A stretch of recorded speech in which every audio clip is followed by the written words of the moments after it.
Vamos a continuar.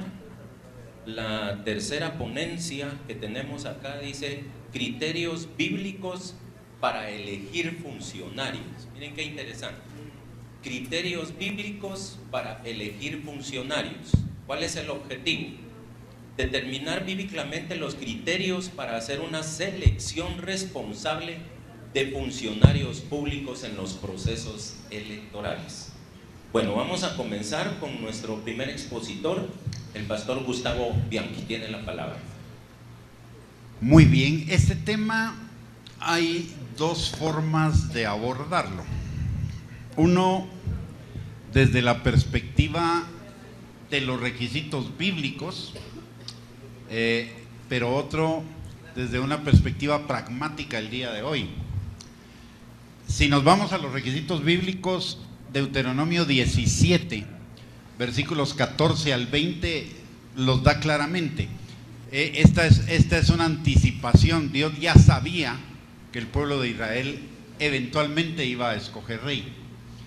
Y entonces en Deuteronomio viene Dios y les dice al pueblo de Israel: el día que escojas rey, escoge a uno de tus hermanos, que no vaya detrás de ganancias, que no sea codicioso, que no sea mujeriego, que no desvíe al pueblo de su objetivo de seguirme, que además de eso escriba, tenga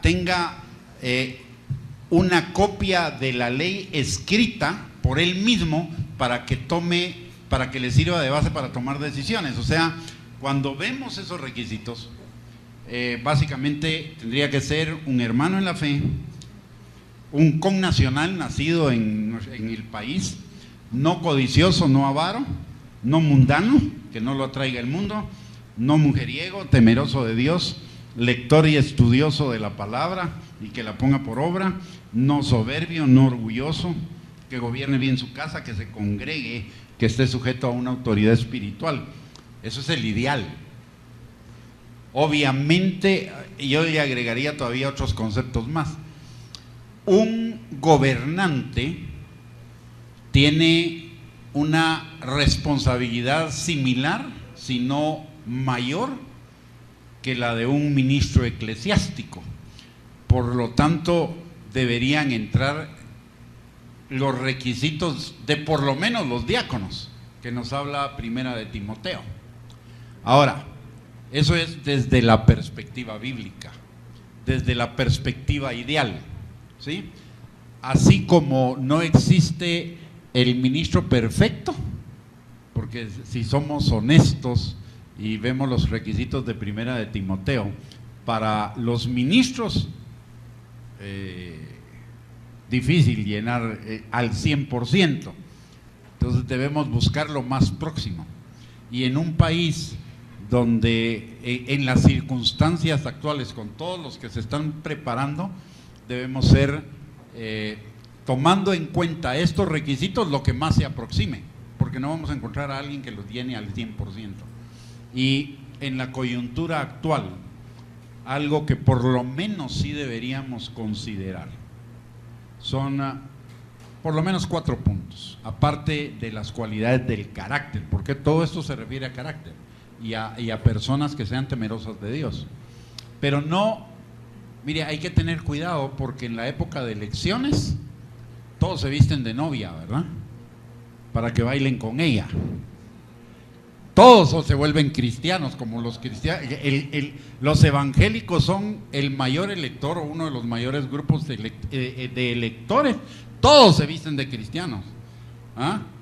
Y hasta chamanes se vistieron de cristianos en su tiempo, ¿verdad? Y ya saben a quién me refiero. Hasta él. Entonces, no hay que guiarse por eso, tenemos que guiarnos por la experiencia. Que alguien me diga cristiano, mire, que alguien se meta a un garage no lo hace carro. Que alguien se meta a un potrero no lo hace vaca. Que alguien diga que es cristiano no lo hace cristiano. Entonces tenemos que tener por lo menos digamos, alguna información, quién es su pastor, hace cuánto tiempo, se congrega fielmente, está bajo autoridad, por lo menos esos parámetros para creer que alguien es cristiano, ¿verdad? Anda por ahí un candidato que dice que es cristiano, pero apoya el aborto. Es imposible, pues. Eso no es posible. Entonces hay en lo práctico en este momento, aparte de lo caracterológico, en lo práctico, yo diría que deberíamos buscar candidatos que en primer lugar estén en contra del aborto, pero que no sea una cuestión de que hoy estoy en contra del aborto, que haya una trayectoria de que aún de antes de ser candidato estaba en contra del aborto. Lo mismo en contra de la ideología de género. Y esto la iglesia también tiene que aprender algo, aprovecho este punto. Una cosa es estar en contra de la ideología de género y otra cosa es despreciar a los homosexuales. La iglesia tiene que aprender cómo manejar la cuestión de la homosexualidad. La manejamos de la manera más ridícula, tonta, despectiva y rechazante. Por eso los homosexuales nos odian. Porque lo primero que hacemos cuando hay un homosexual, estos se van a ir al infierno y le sacamos Levítico. ¿Y qué de la ley de la ley de Cristo? ¿Qué de que Cristo puede transformar a un homosexual? Difícil, sí. Yo diría que el tema de la homosexualidad es uno de los temas más difíciles en cuanto a la conversión, pero porque nosotros lo hemos hecho difícil, porque los hemos rechazado. ¿Ya? Una cosa es rechazar la ideología de género y otra cosa es rechazar a las personas. Rechazamos la ideología, la que pretende imponer que todos seamos partícipes de la ideología de género, o de educar a los niños para que los niños acepten la ideología de género, acepten la homosexualidad como algo normal. Eso es diferente a trabajar con el pecado de la homosexualidad. Trabajar con el pecado de la homosexualidad no es exactamente igual que trabajar con un adúltero o con un asesino o con un marero o con cualquier otro. Pecador, pecador. Y Dios puede transformar a cualquier pecador. Tenemos que aprender a manejar ese tema. Hay muchos temas que tenemos que aprender a manejar. El tema del medio ambiente, por ejemplo. Mire, somos llamados a cuidar y labrar la creación, ¿verdad? Les voy a contar una experiencia que me pasó. Me invitaron a predicar en una iglesia para el aniversario. Una iglesia tenía como 100 miembros. Y después del servicio dieron comida en platos de Duroport y cubiertos plásticos. No tiene nada de malo. El problema es que cuando salí de la iglesia, toda la calle estaba llena de platos tirados y de cubiertos tirados. La creación es de Dios, somos mayordomos y la hacemos pedazos. Resulta que los panteístas que creen en la madre naturaleza son los que más la cuidan, cuando los que la deberíamos estar cuidando somos nosotros. ¿Ya? He ido a veces detrás de algunos buses de que llevan cristianos a retiros y comienzan a tirar envases a la carretera, envoltorios de Tortrix. ¡Ajá, la gran! ¿Ya? Bueno, pero regresemos a buscar a algún candidato. Aparte de las cosas que tenemos que ver en cuanto a su carácter, que sea lo más aproximado dentro de lo que estaba, porque no vamos a encontrar a ninguno perfecto que llene todo, pero lo más aproximado. También debemos hacer una evaluación de sus posturas en cuanto a cuestiones de carácter político, y deberíamos tener claro: alguien que esté en contra del aborto, alguien que esté en contra de la ideología de género, alguien que esté en contra de la unión de personas del mismo sexo, porque eso no es matrimonio homosexual, es uniones de personas del mismo sexo. Matrimonio es otra cosa. Matrimonio es entre hombre y mujer nada más. Luego, que tengan una posición bien clara en contra de la corrupción, que tengan planes concretos. Miren, no espejitos. En época electoral todos prometen, pero nadie dice cómo lo van a cumplir. Deben haber propuestas concretas y viables. Y aparte, deben tener alguna experiencia, quizás no en gobierno, pero sí una experiencia en instituciones importantes, porque no es lo mismo manejar una iglesia que manejar un gobierno, una casa que un gobierno. Un gobierno es muchísimo más complejo, en fin, pero si no se tiene experiencia, no va a funcionar. Entonces, básicamente, lo que tenemos, y que no se nos olvide algo, que decía Juan Carlos al principio, en el primer tema. Miren, Dios es el que pone y quita. Pero nuestra responsabilidad es orar y buscar la dirección de Dios. No guiarnos por cancioncitas o porque, como en el interior, ¿verdad? Llegan a ofrecerle a los pastores, le vamos a cambiar el techo de su iglesia o le vamos a regalar instrumentos. Se los envuelven. Y a la hora de la hora, nada de nada. No, ese no es un criterio de elección. No es a base de cancioncitas ni emocional. Hoy le tenemos que bajar a lo emocional. Uno ve en el Facebook y mire, hay tanta irracionalidad. No hay argumentos de uno ni de otro lado. El argumento se llama falacias ad hominem. Es la descalificación de la persona, pero sin ni siquiera un argumento. ¿Ya? Tenemos que tener cuidado con eso.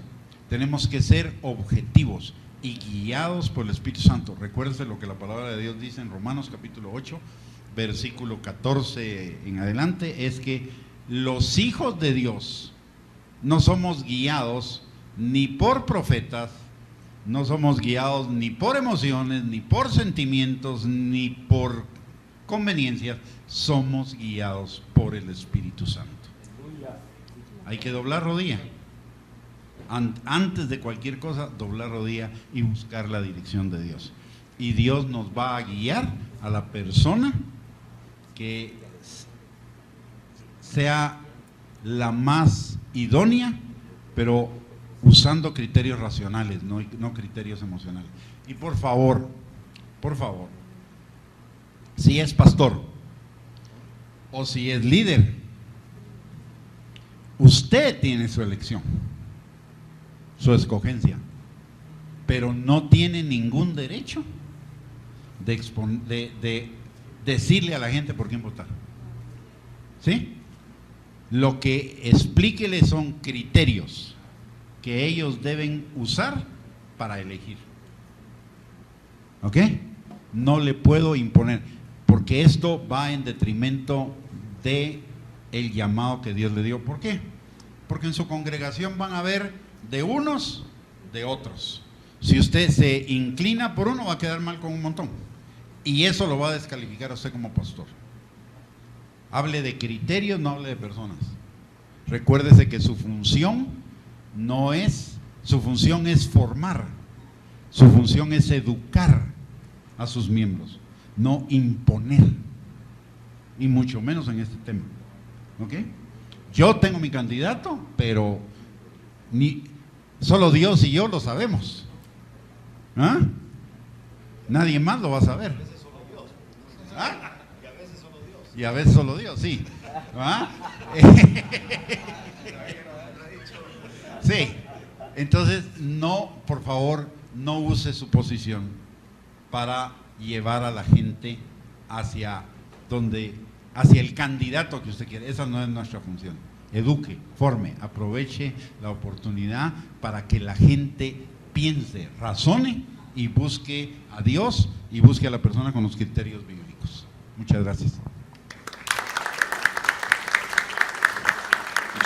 Muchas gracias, Pastor Gustavo Bianchi. Vamos a darle paso ahora al periodista Juan Carlos Saspi. Quiero que imagine este escenario.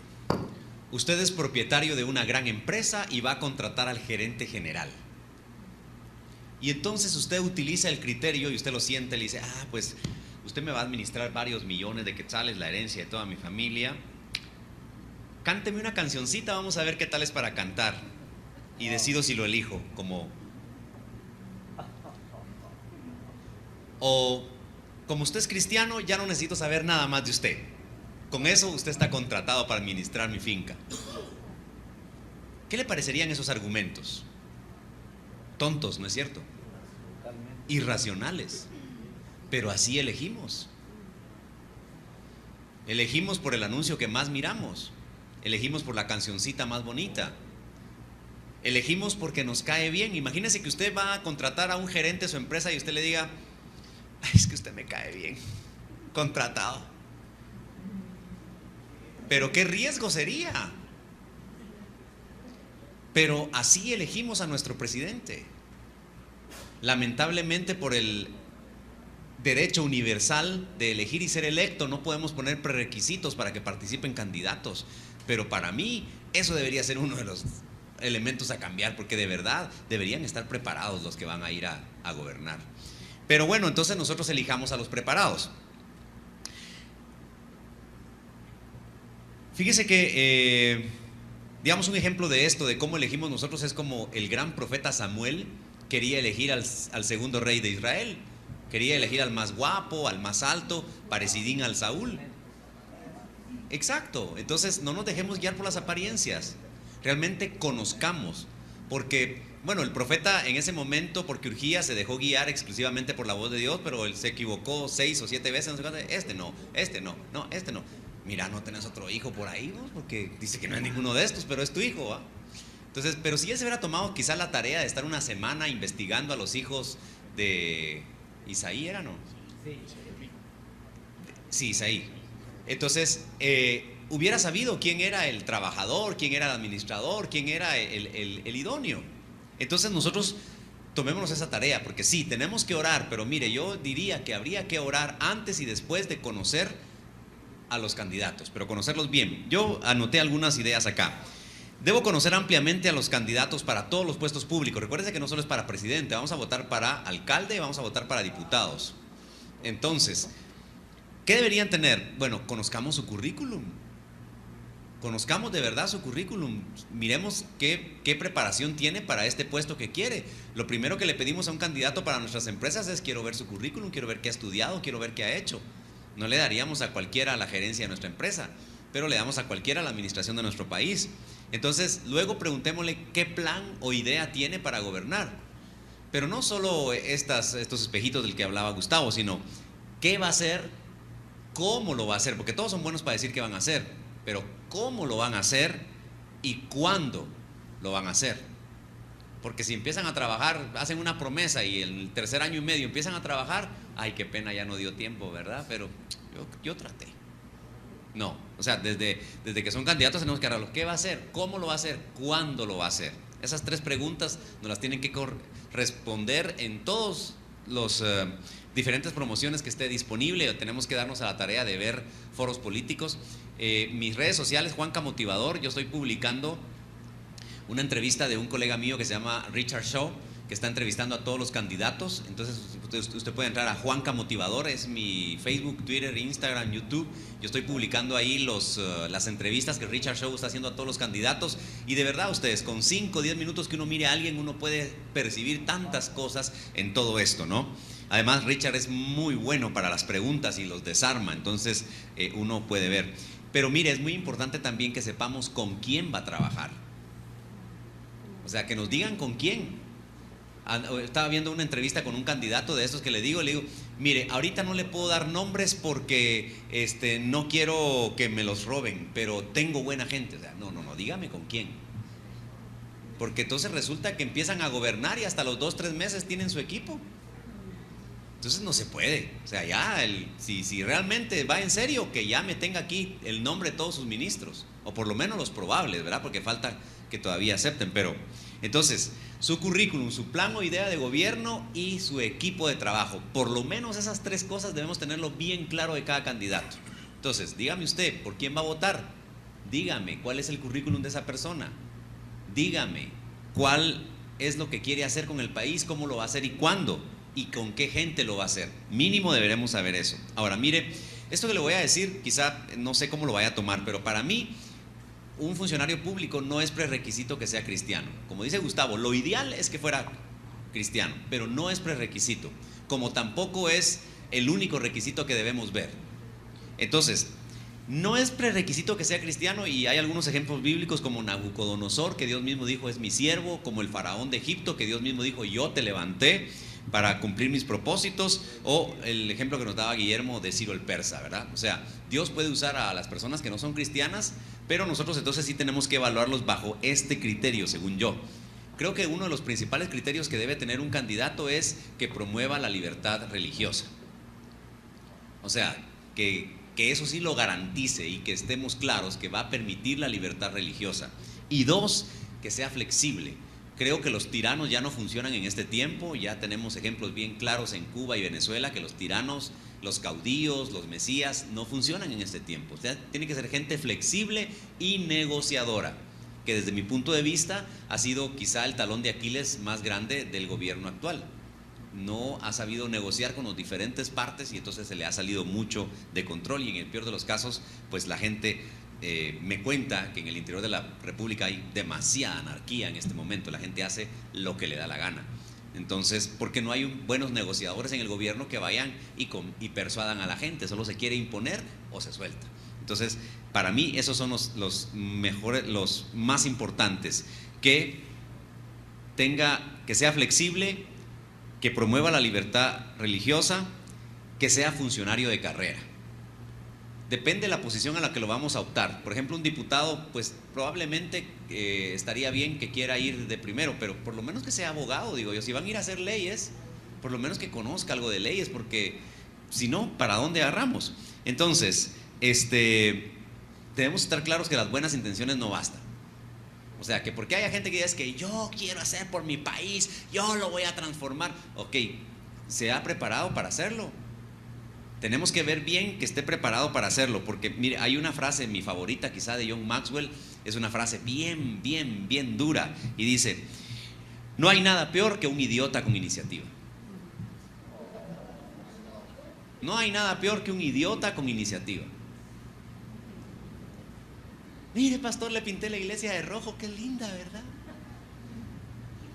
Entonces, y yo estoy convencido, uno de mis postulados más grandes de mi vida es: el sello de la vocación es la preparación.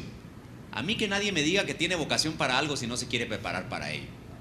Es que yo quiero gobernar Guatemala, pero de aquí a que estudie ciencias políticas, administración del Estado, yo ya ahorita no.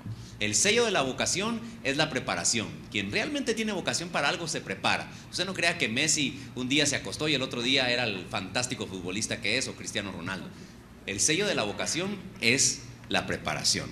Así que para mí esos son los requisitos más indispensables que debemos ver para elegir a las personas que nos van a gobernar. Muchísimas gracias.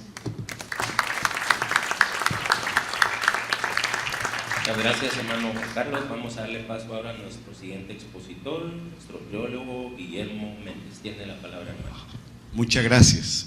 Tenemos básicamente, para empezar a platicar, los criterios bíblicos de Deuteronomio 17, que ya había mencionado Gustavo hace un minuto. A ver, vamos a avanzar aquí un poquito. Y dice que, tal vez por lo que empezaría yo es diciendo que en el antiguo cercano oriente había una ideología real. Los reyes tenían una ideología monárquica, y la ideología monárquica incluía los tres elementos que cita Deuteronomio capítulo 17. Uno es el poder militar, ilustrado por los caballos, como dice ahí. Otro es la riqueza, el prestigio que da el poseer oro y riqueza. Y el tercer punto era tener un harén. Y Dios prevé esas cosas como tentaciones para el rey, y le dice directamente a Moisés que escriba en contra de esas cosas. De modo que ese es el contraste con la ideología real del Medio Oriente. El rey no debe acumular riquezas, caballos ni mujeres, y eso es una contracultura otra vez. Yo he estado hablando de contracultura en varias ocasiones, es estar en contra de la cultura prevalente. Pero además decía también el Señor a Moisés que el rey debía tener una copia de la ley, indicando por supuesto su capacidad de someterse a la palabra de Dios, y al hecho de que Dios no hace acepción de personas. No importa qué tan encumbrado, no importa qué tan importante te crees, tienes que responder a Dios. Nosotros hemos tenido aquí gobernantes en el pasado que no responden a nadie, realmente. Y entonces no responden ni al pueblo, no responden ni a las instituciones de gobierno, y no responden a Dios tampoco. Entonces, el hecho de sujetarse a la ley de Dios es una manera de entender que su carácter está controlado por la palabra de Dios.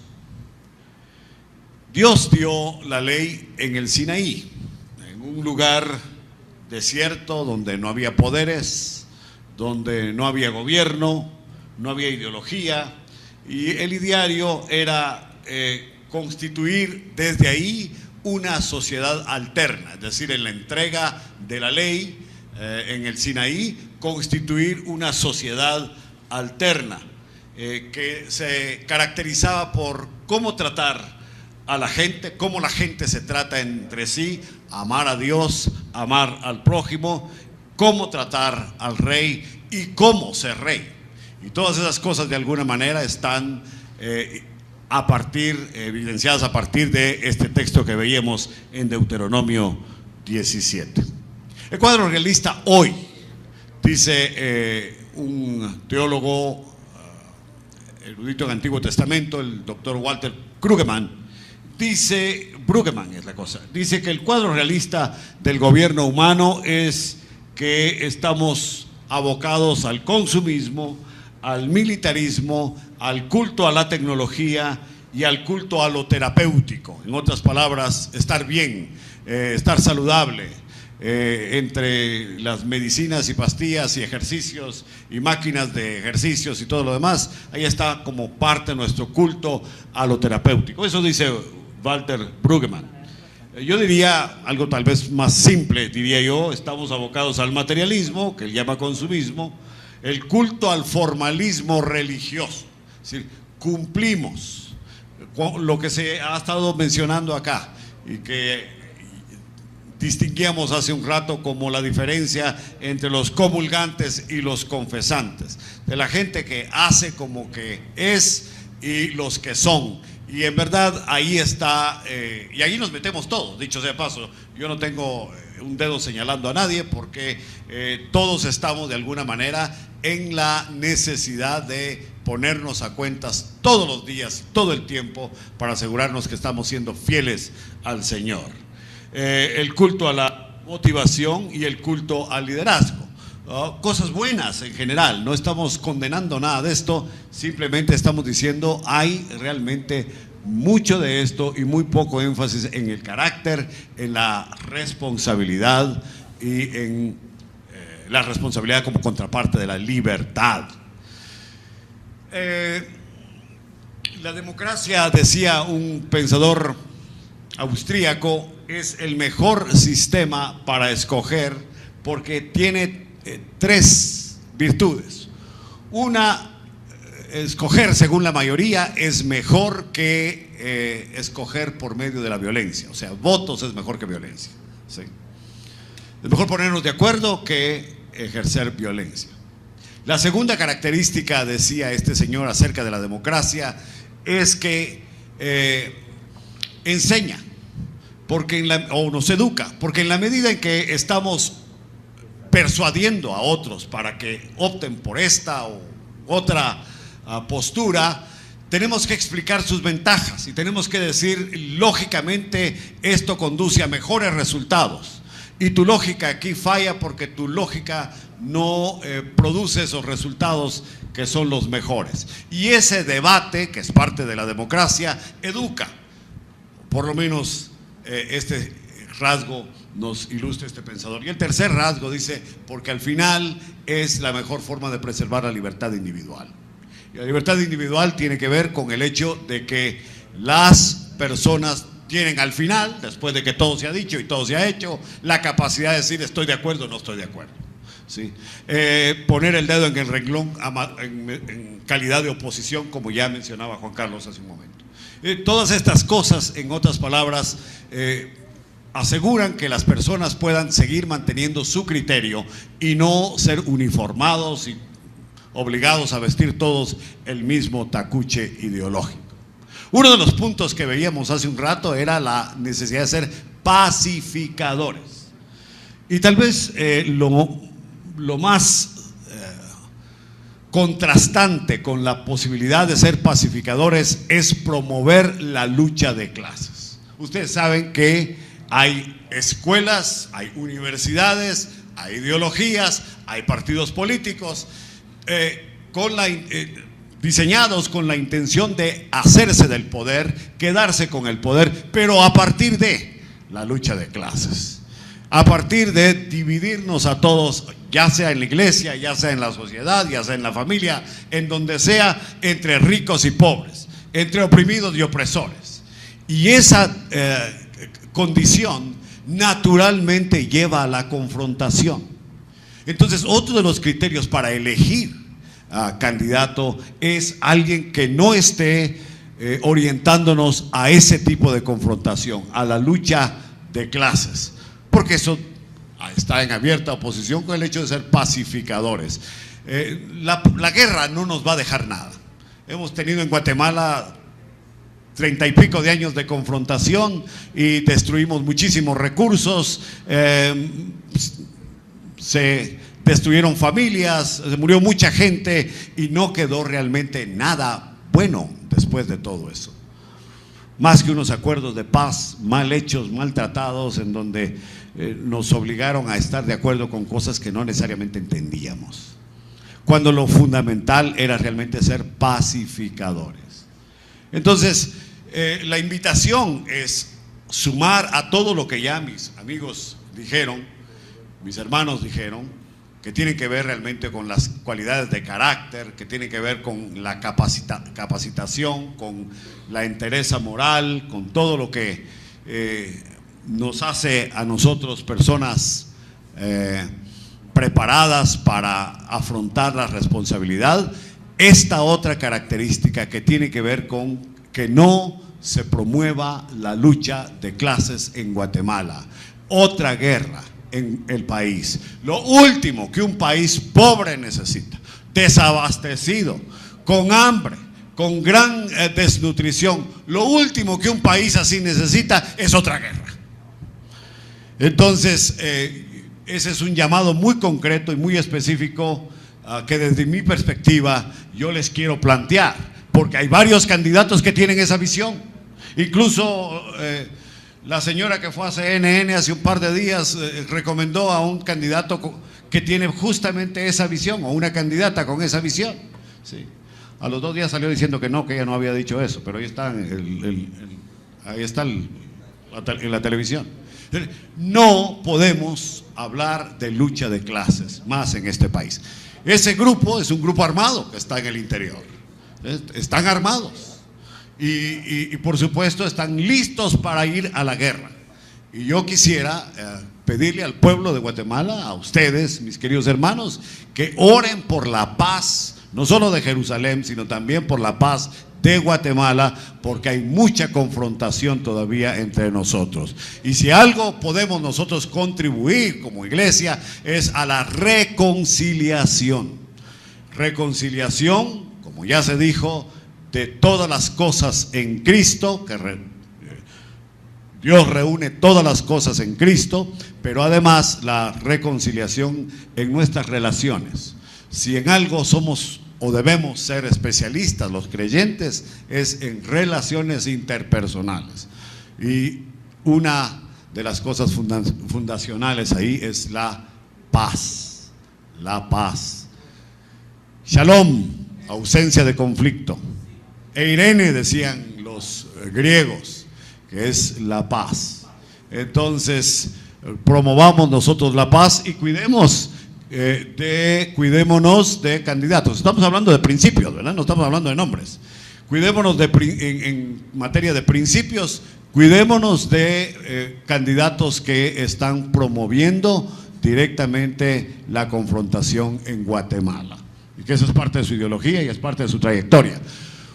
Una de las cosas fantásticas de nosotros los que rebasamos los 100 años, ¿sí?, de edad, es que tenemos para comparar hacia atrás y conocemos trayectorias de vida y hemos oído toda clase de cosas acerca de lo que ha pasado y hay que usar ese conocimiento. Hay que usar ese conocimiento justamente en momentos como este para votar. Porque tenemos nosotros,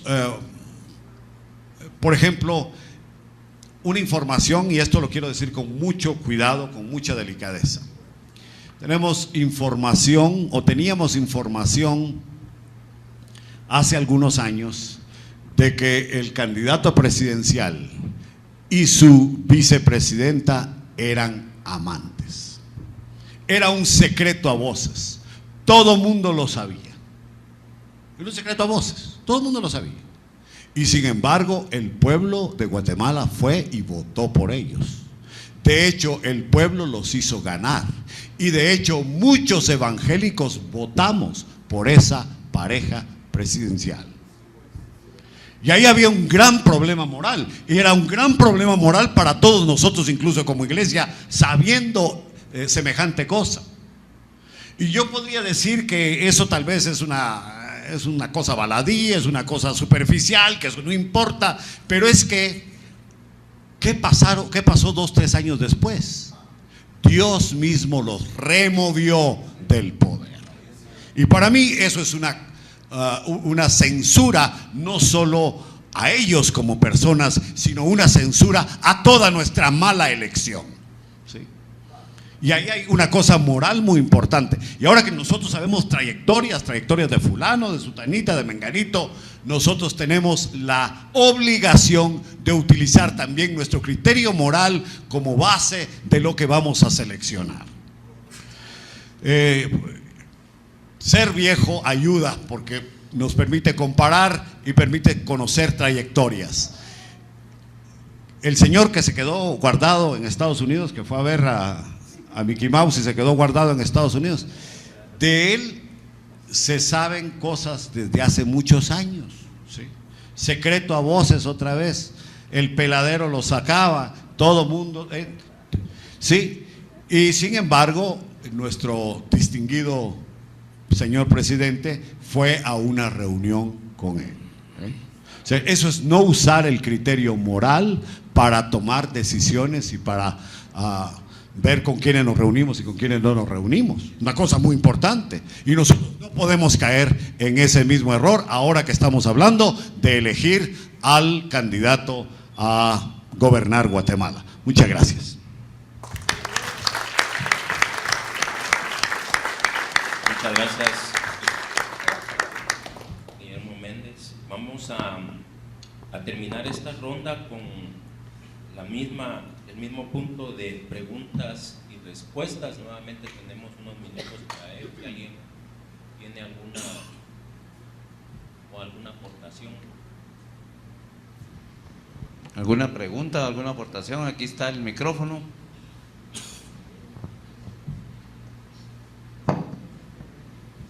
Bueno, todo muy claro. Eso nos da algo, ¿sí, hermano? Solo quiero agregar algo para puntualizarlo. Y es que dime con quién andas y te diré quién eres. Una de las cosas, si no tenemos toda la información necesaria sobre X persona, veamos qué partido lo apoya. Esa es una buena indicación de la orientación ideológica de esa persona. Entonces, de eso sí tenemos información. Tal vez a veces tenemos más información del partido político que de la persona.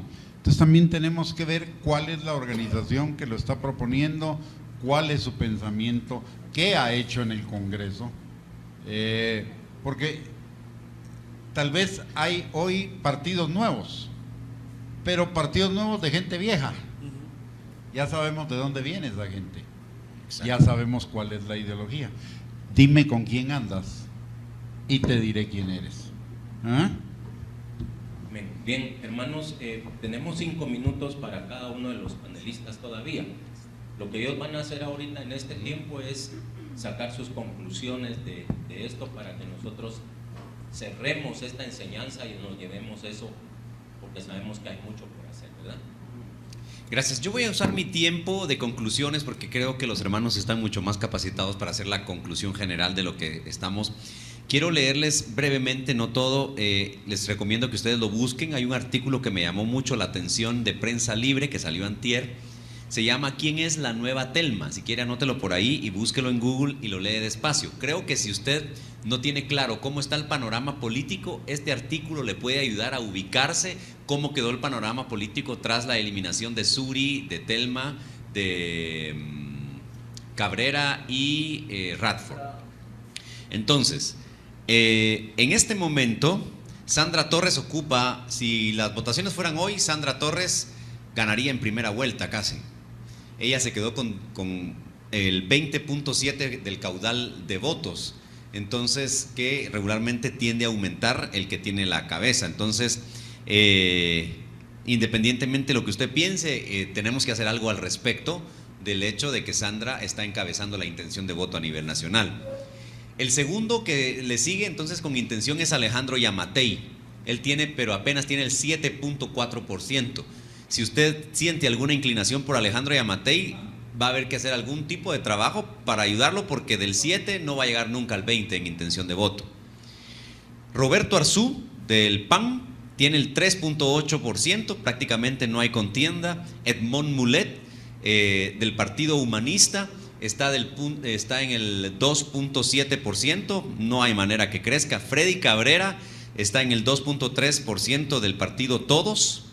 Amílcar Rivera, del partido Victoria, tiene el 1.7%. Telma Cabrera es una líder indígena del Movimiento de Liberación de los Pueblos, tiene el 1.6%.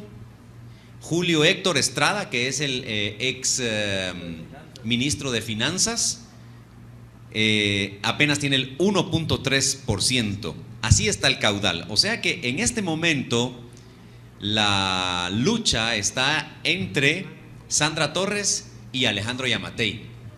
Entonces, otro de los criterios que se utilizan para elegir también es si es inminente que estos dos van a ir a la cabeza, ¿a quién de los dos deberíamos apoyar?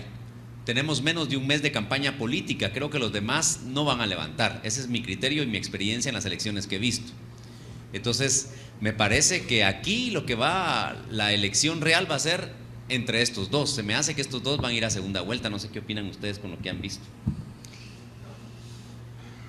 Está complicado. La verdad es que sí está complicado, porque cómo se distribuían los votos de Telma Aldana, de Suri Ríos, wow, no hay una tendencia como muy clara. Yo diría que habría que, el tema es volver al mismo punto, ¿verdad? Investigar mucho. Tal vez el panorama en la segunda vuelta va a estar más fácil que en la primera, ¿eh? Desgraciadamente, en la situación en la que estamos, yo creo que lo que va a predominar es el antivoto más que el voto. Exacto. El antivoto es por quién no voy a votar, más que por quién sí voto. Entonces elijo por por este no voto, a ver quién me queda. Bueno, va. Es lo más probable, que es lo que pasó con Jimmy. creo que vamos a una elección en esa dirección en este momento. Predecir quién sea el segundo, con la cuestión de que quedaron alrededor, si no estoy mal, Telma Aldana tenía como un 12% y sí. Suri tenía como un 15%, son 27% de votos. Esos 27, ¿cómo se va a correr ese 27%? Está bien complicado predecirlo. Habría tal vez que esperar, bueno, yo no sé si va a haber una segunda o una tercera encuesta, ¿no? Sí. Lo que pasa es que también las encuestas a veces son manipuladas. Claro. No son muy confiables, pero lo que sí es confiable es que usted doble rodillas, ore a Dios y siga los criterios que aquí manejamos para que usted pueda hacer una elección consciente. Esa es nuestra responsabilidad. Nuestra responsabilidad no es tanto quien quede, nuestra responsabilidad es que mi voto debe ser un voto consciente. Buenísimo. Un voto bien meditado. Me gusta eso. Bien. Quisiera terminar con 2 o 3 puntitos. En el año 90, cuando no corrió Efraín Ríos Montt, un político muy conocido dijo: viene en Guatemala un terremoto político. Y él quería decir por terremoto político esta reorganización de todas las fuerzas electorales en el país que iban a terminar realmente dándole el poder a alguien más. Yo creo que eso es lo que estamos viviendo en Guatemala en este momento, con la quedada en Estados Unidos de Estrada, con sacar de la contienda a Suri y a Telma. Estamos frente a un auténtico terremoto político. No sabemos qué va a pasar realmente con la candidatura de Sandra. Estimamos, creemos que va a correr, pero realmente, como la Corte de Constitucionalidad también es política, es una de las desgracias de ese ente. Realmente ese ente debería ser técnico, es realmente qué dice la Constitución y no qué es lo que quiere el pueblo que pase, porque los fallos de la Corte han sido preeminentemente políticos en vez de técnicos y jurídicos. Entonces es un poco impredecible qué va a pasar con la candidatura de Telma Aldana. El otro punto que me parece a mí que es importante traer a cuento es lo que ya se ha estado mencionando: hacia quién van los votos en este terremoto político. Cuando nos enfrentamos a la contienda pasada con Jimmy Morales en un tercer lugar o cuarto lugar, no me acuerdo por dónde andaba, con doña Sandra en el segundo lugar y con Manuel Valdizón en el primer lugar, empezó a surgir una corriente entre los guatemaltecos, y la corriente es: ¿quién es el mejor tercer lugar que le puede ganar al segundo lugar en segunda vuelta? ¿Sí? O sea, había que subir al tercer lugar, había que subirlo al segundo lugar para que pudiera llegar a segunda vuelta. Y ese tercer lugar, que subió al segundo lugar y que se fue a segunda vuelta, era Jimmy Morales. Por supuesto, el honorable señor presidente está convencidísimo a la fecha de que él ganó porque todo el mundo votó a favor de él. ¿Sí? No es cierto. Realmente había lo que decía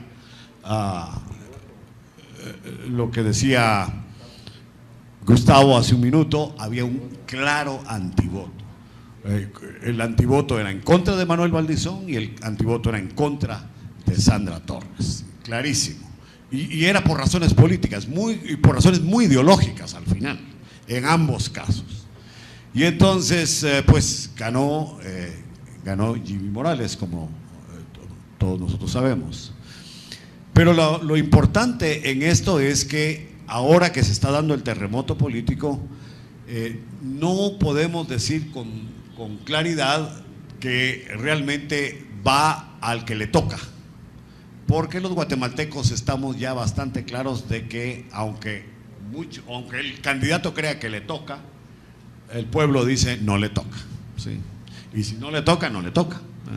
Entonces Eso creo yo que va a tener un gran impacto en la redistribución de esos 27% de votos en la próxima elección. Y el último punto es que realmente estamos en una elección bastante atípica, y este tal vez es mi demanda hacia ustedes, mi solicitud hacia ustedes. Estamos en una elección muy atípica porque no hubo mucha propaganda. La propaganda la controló el Tribunal Supremo Electoral, y entonces no sabemos quiénes son los candidatos, no sabemos quién tiene pisto, quién no tiene pisto, quién está al frente, quién no está al frente, no sabemos nada de nada, sabemos muy poco. Sabemos de las caras viejas, de la gente que ha participado en otras ocasiones. Y por eso es que la solicitud, la petición, la súplica al pueblo de que por favor se entere, averigüe, investigue acerca de todos estos temas que hemos venido hablando, se hace muchísimo más importante, porque no tenemos información y está en manos nuestras informarnos para poder emitir el mejor voto posible. Muchas gracias. Muchas gracias. Quiero concluir con una historia, fábula que me está proporcionando acá Gustavo, y que creo que debemos analizarlo mucho y quizá redistribuir esa historia. La verdad es que está muy buena. En Google se puede encontrar como Stalin y la gallina, Stalin con doble L.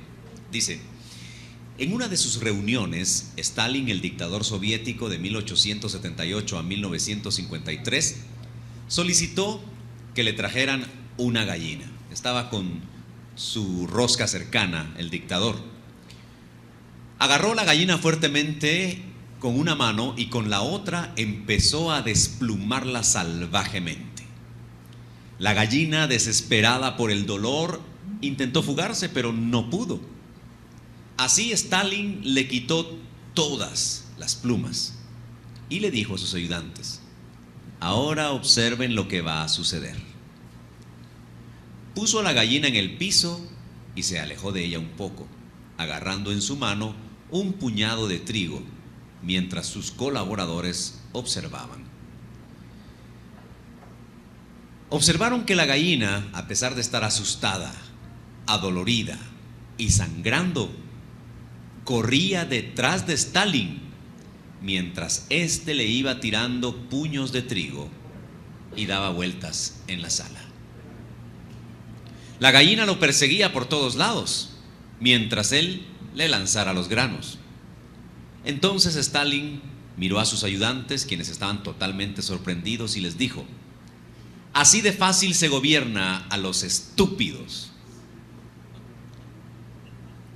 ¿Vieron cómo me persigue la gallina a pesar del dolor que le causé? Así son la mayoría de los pueblos. Persiguen a sus gobernantes y políticos a pesar del dolor que se les causa, por el simple hecho de darles un regalito barato o algo de comida para unos días.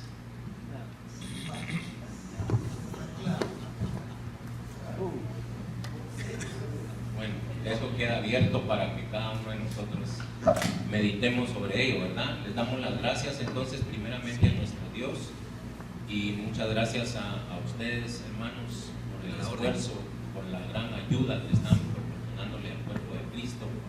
Nosotros debemos de atesorar todo esto y no se debe de quedar aquí, ¿verdad? Esto es con la idea de que estas son semillas que estamos recibiendo, y la palabra de Dios es bien clara, que se da semilla al que siembra, dice, ¿verdad? Entonces nosotros debemos de sembrar en muchos corazones esto que hoy estamos recibiendo. Así que les damos las gracias, hermano pastor. Nos queda solo el último punto. Vamos a darle gracias a Dios por este evento.